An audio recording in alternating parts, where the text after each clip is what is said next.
Good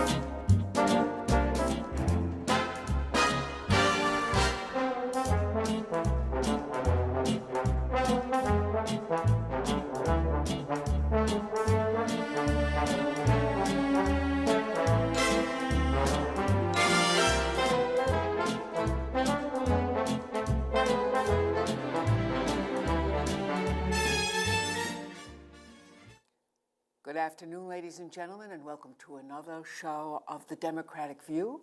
I am the hostess, and my name is Phyllis Italiano, and I am here today with a woman whose name you might have some familiarity with.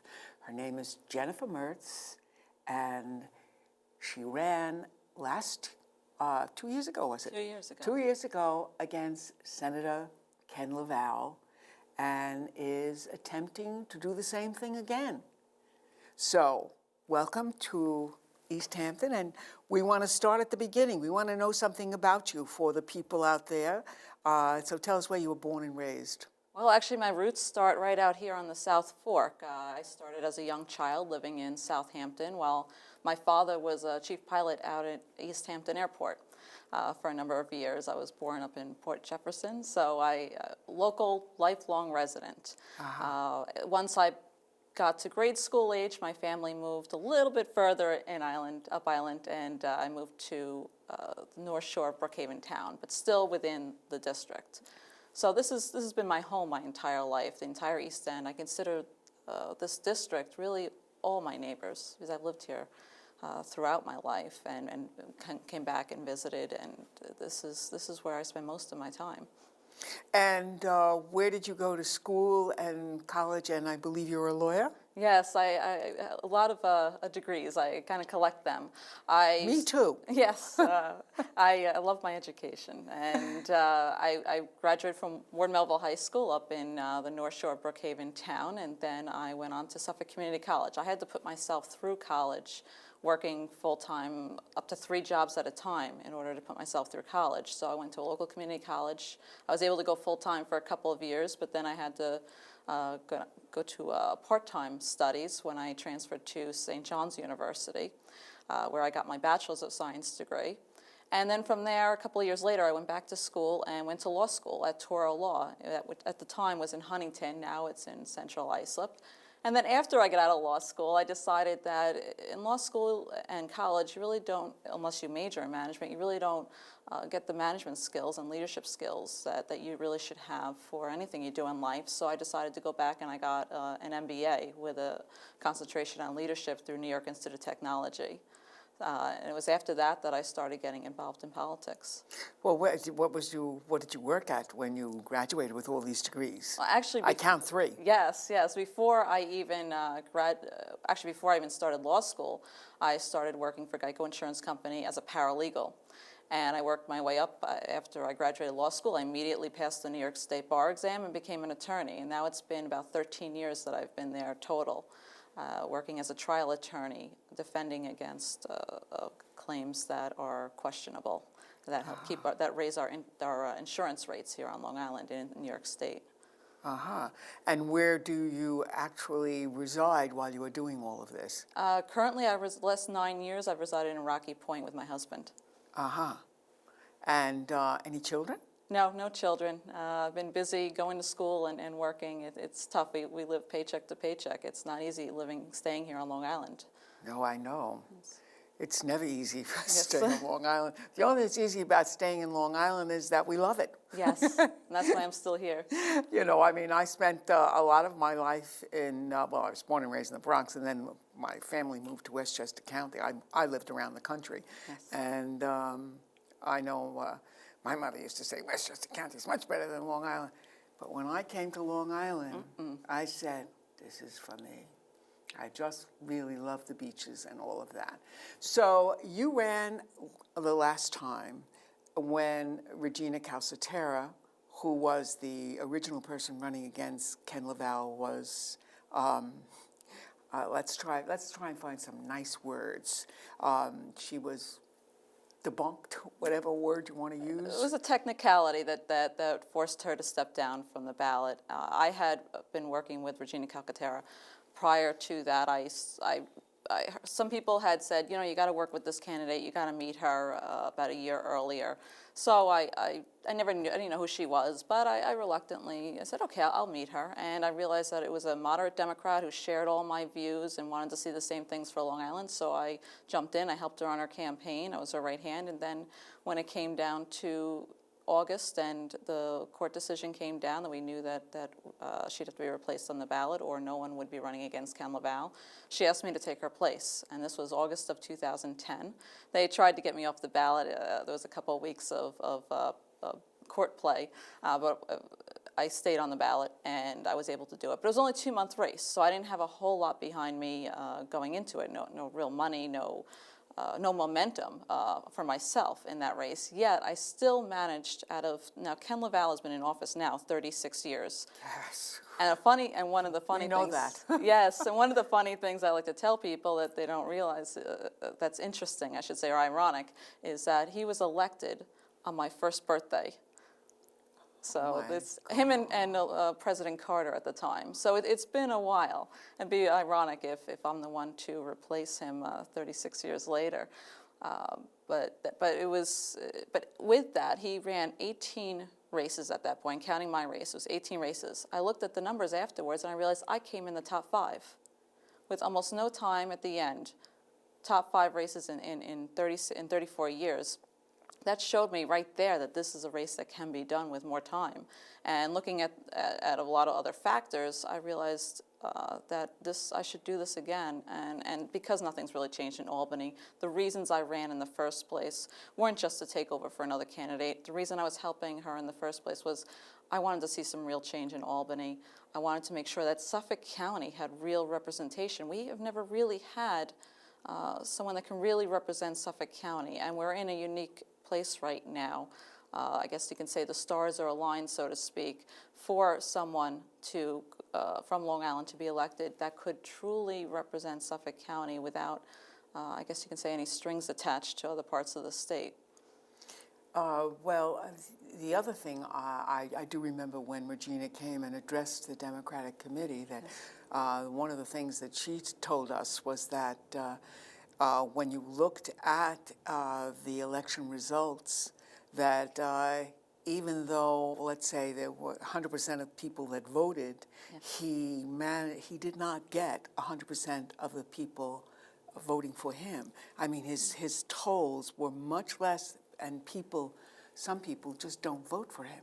And that's actually don't vote for anybody. Yes, and he's the only one on the ticket. Yeah, that was 2000. You're referring to 2008. 2008 is the best year to compare to today, Yes. because that was our last presidential election. Yes. And as we all know, Democrats come out of hibernation basically every 4 years, I like to say, to the polls, and we end up with more Democrats coming out. But that year, with no opposition in 2008. He got approximately 80,000 votes. About 80,000 people did not vote at all on that line. Roughly half the voters Yes. did not vote on that line that I do year. remember her telling us that, and that was what was the impetus for her to run, was that she said, wow, a lot of people aren't happy with him. Yes. If they're not even willing to vote for him on that, with no candidate against Yes. him. So tell us a little bit about your vision of what you see for the role of a state senator. I know that we've got, right now, I think everyone on Long Island who is a state senator is a Republican. Yes, right now on Long Island we have 9 white Republican men are representing us. So there's some diversity there, but I think we need a little more diversity. And if elected, I will be the first woman ever elected from Suffolk County to the state Senate. But what I see as a state senator, what I see the role, we need some new blood in the mix. Like I said, Ken LaValle's been in office for 36 years. Once you're in any job that long, the same job, you start to lose the fire in the belly. You need a fresh perspective. So that's what I have to offer, is a fresh perspective, a well-qualified fresh perspective, and someone who's been dedicated to this district, lived here my entire life, as I said, that is something that I bring to the table, along with knowledge of the issues that affect this community. And this community is a large place, and there's different issues, whether you're on the South Fork, the North Fork, or Brookhaven Town, which is also part of the Senate district. So this is something we need someone who's really explored the whole district, knows what the different areas, what the needs are of this district, and someone who is loyal to Suffolk County. One of the things that happened in 2010, once we got out of finished that election, there was a problem between 2008 and 2010, were the only 2 years, as far back as I'm aware, that the Democrats had the majority in the state Senate, barely. And it was a horrible 2 years. They dropped the ball, unfortunately. It was my own party, but they dropped the ball. They instituted an MTA payroll tax out here on Long Island that was not at all welcome, considering we didn't get any extra service. Basically, we're paying for this for the city. New York City imposed this on us. I think it's almost $30-40 million that goes to the city from Suffolk County. Yeah, and luckily it was partially repealed. About over 30,000 businesses in Suffolk County no longer have to pay this tax. But it's something that we don't want to see happen again. We don't want to see Suffolk County was basically bullied into accepting this tax. So what happened in 2010? The Democrats lost the majority again because of all of this, and they came. The 4 Democrats in the state Senate decided we're done. We're not going to. This is not the way this needs to be done. So they split off from the main Democratic conference in the state Senate. A lot of people don't realize that there's now a new conference or caucus in the state Senate for Democrats, and they call it the Independent Democratic Caucus. So that sets the precedence to have independent Democrats who can represent their areas, rather than having to, if you're a Democrat, you have to support whatever New York City wants. If you're a Republican, they got the same thing, but they're supporting upstate New York. Yes. And which is why, and I'm going to switch over to the Republicans now, why we here on Long Island pay more send more of our taxes and revenues up to Albany than we get back in return. Upstate, the opposite is true. They send less to Albany and get more back in return. And they say that we're rich down here on Long Island and we can afford it. Well, I have to disagree. We have our unemployment numbers have the slowest comeback in the state. We have some of the highest foreclosure rates. Maybe in good times we can afford to subsidize the rest of the state, but we can't do it anymore. And the reasoning that they want us to do this is upstate New York is the base for the Republicans. But also, I do want to just interject and say, but also we have a higher cost of living out here. Exactly. It's a higher cost of living, so it might appear on paper that we're wealthier, but we're not. And this is something that, again, is politics. They need to keep their base upstate happy. So the senators down here, they have to do what they're told, and they have to support their base. So they're really not independent, and they're not really able to represent Suffolk County. And so coming in now, I actually told my own party that I would not, I'll support I'm a Democrat, I'll support the Democratic issues, but I will not support imposing anything on Long Island that will, for the benefit of New York City, that hurts Long Island. And I knew after I had some conversations that I would likely face a primary for that stance, but I stuck to my guns. That's the reason I'm running. I'm running to represent Suffolk County. I'm not selling out Suffolk County for New York City campaign contributions, and that's really why people do that. They get the support from their party. And I said, no, risking a primary, and here I am today facing a primary, but I'm proud to do it. And September 13th? Yes, September 13th. Democrats, please get out to the polls. Mm-hmm. We have, I actually do have, I'm not rogue though, I do have the support of Democrats. And by the way, it's not a Tuesday.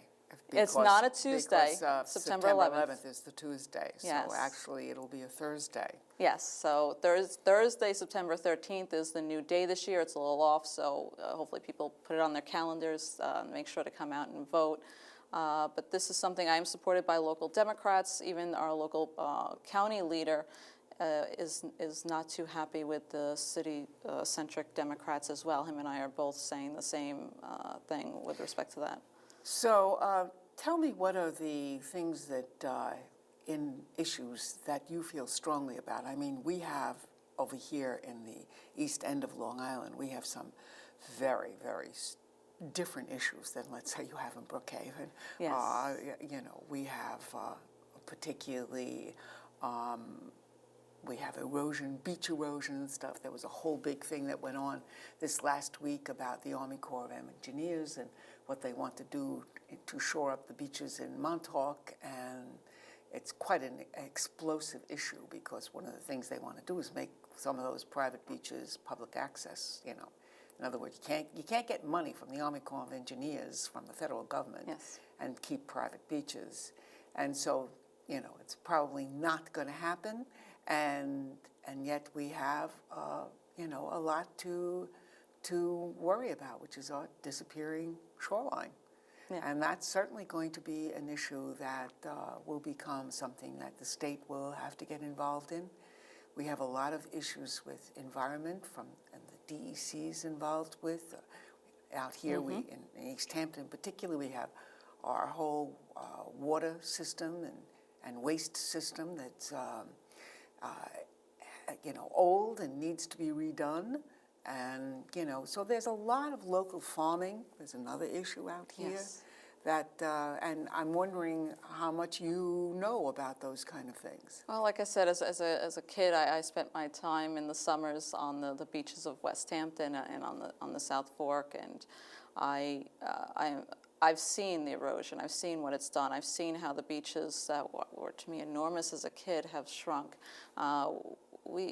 That's something that, this is our lifestyle out here. We definitely need to take care of it and make sure that we can maintain what we have out here on the island.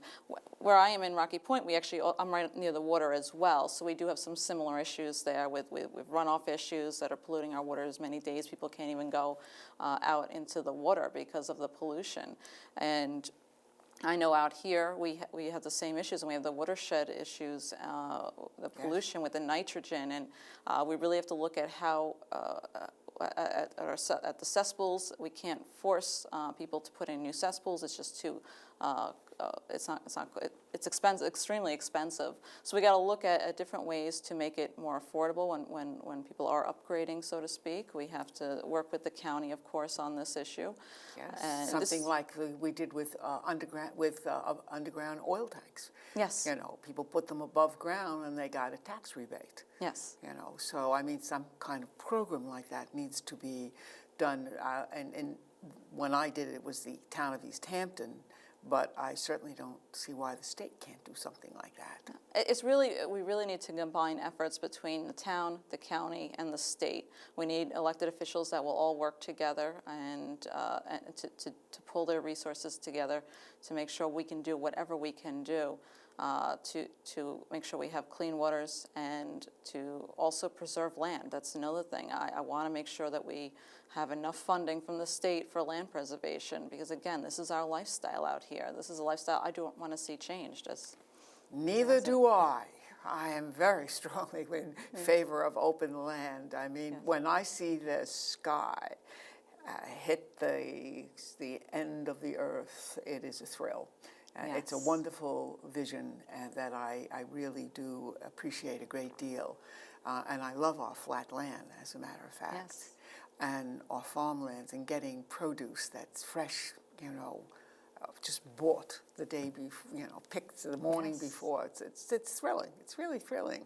I mean, I have a son who goes out for a jog and comes back with oysters. You know, I mean, you gotta love our seafood. Yeah.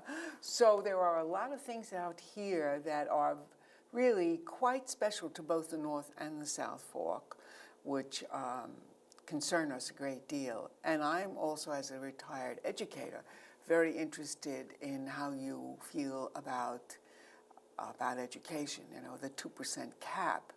While I understand the reasoning behind it, without raising the taxes on the rich, has certainly done for some of the poor districts, like the one I worked in, Yonkers. Yes. You know, given us a 1-2 blow. And I'm wondering what you think about things like that. Well, we need to make sure we can support the districts with the 2% cap. That means we got to really seriously look at mandate relief and consolidation of certain services and schools where appropriate for the communities in order to make sure that they can live within the confines of this tax cap. I know that there's, I brought to my attention recently a mandate, not that I would get rid of the mandate, but move the costs up. For instance, schools are required to pay for teachers' immunizations for, I think, teachers that work in certain areas, maybe special education.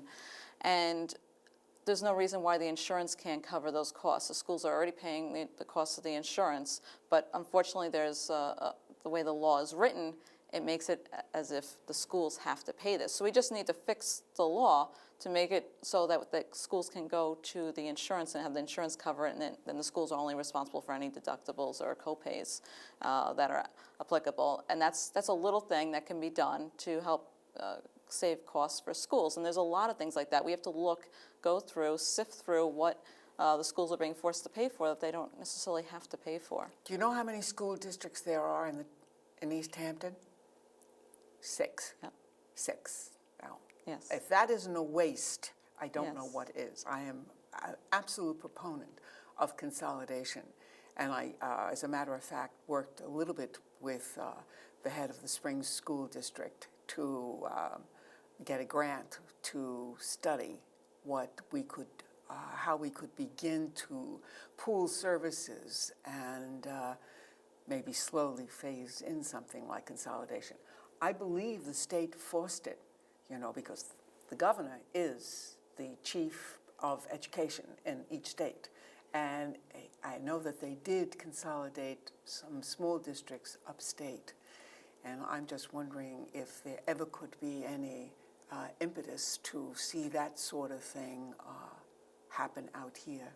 If the communities are accepting of it, when the communities aren't accepting of it, it's very difficult to make something happen that the communities don't want. Well, there are going to be some districts that are never going to want it Yes. because they pay low taxes, but there are Yes. other districts that are really shouldering a tremendous burden because they have more population.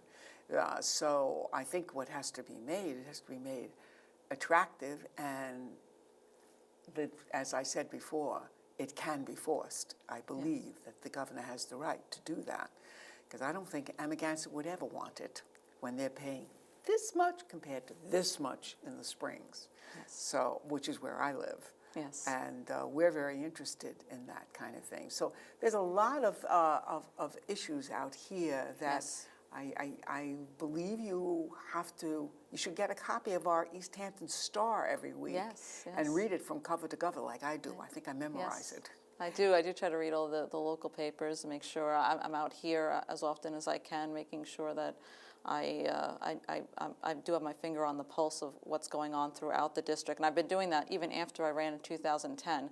I didn't just pack up and go back to Brookhaven and turn my back on the East End. I was out here throughout You mean the like East the guy End. who's running against Tim Bishop? Yeah, something like that.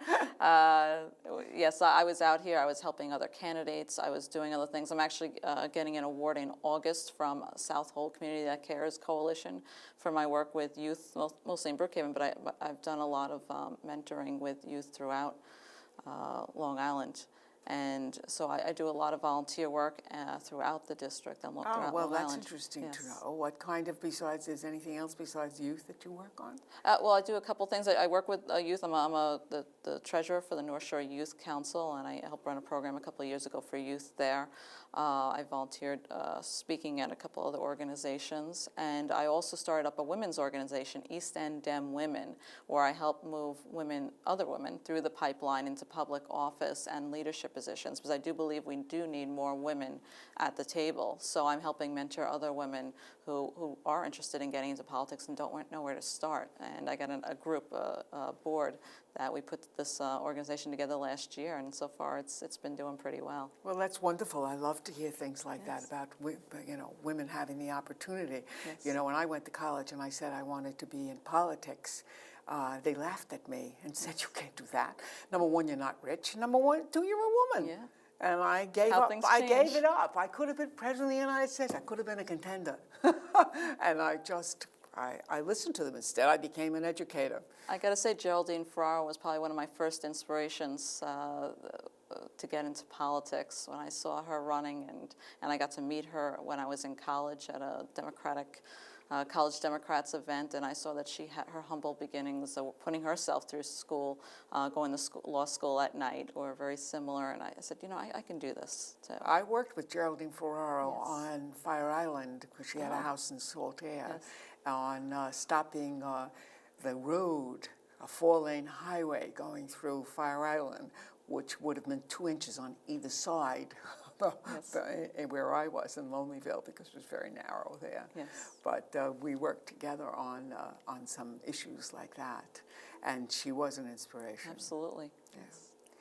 Well, thank you very much. We wish you lots of good luck. Thank you for having me. And please get around and get to know some of the things that are driving us all, to sleepless nights. I'll be knocking at your doors. Okay, very good.